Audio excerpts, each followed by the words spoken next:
আবেদন করেছেন, তার মধ্যে আমরা 16টা টিম যাচাই বাছাই করে পটিয়ার বহুল প্রতীক্ষিত এবং ফুটবলের বৃহত্তর আসর অ্যাবিটাস tiger gold cup football tournament মাঠে গড়াচ্ছে আগামী ৩ জানুয়ারি।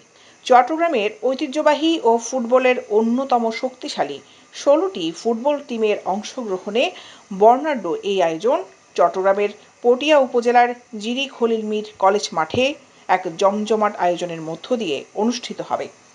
বিগত ৩ বছর ধরে নানান সমস্যার কারণে ফুটবলের এই জমজমাট আসরটি বন্ধ ছিল।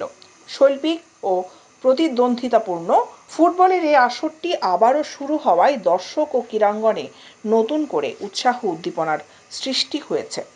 দেশের শীর্ষস্থানীয় পোশাক রফতানিকারক প্রতিষ্ঠান কেডিএস গ্রুপের চেয়ারম্যান আলহাজ খলিলুর রহমান এর পৃষ্ঠপোষকতায় আগামী ৩ জানুয়ারি উদ্বোধনী ম্যাচে প্রতিদ্বন্দ্বিতা করবেন এই আসরের অন্যতম শিরোপা প্রত্যাশী দল কালার পোল ক্রীড়া সংস্থা বনাম চকবাজার স্পোর্টিং ক্লাব।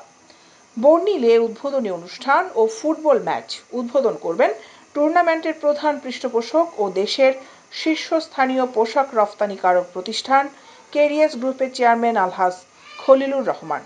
এই উপলক্ষে শনিবার ২৮ ডিসেম্বর রাতে চট্টগ্রাম নগরীর একটি রেস্টুরেন্টে এক সাংবাদিক সম্মেলনে টুর্নামেন্ট কমিটির আহ্বায়ক ইদ্রিস চৌধুরী অপু টুর্নামেন্টের বিষয়ে সাংবাদিকদের বিভিন্ন তথ্য জানান।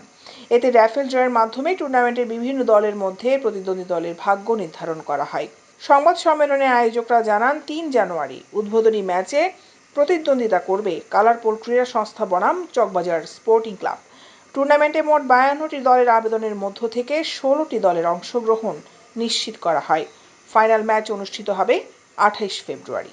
পুনরায় আপনারা সহ এক হতে পেরেছি, টুর্নামেন্ট শুরু করতে পারতেছি। দৈনিক আজাদী নিউজ ডেস্ক।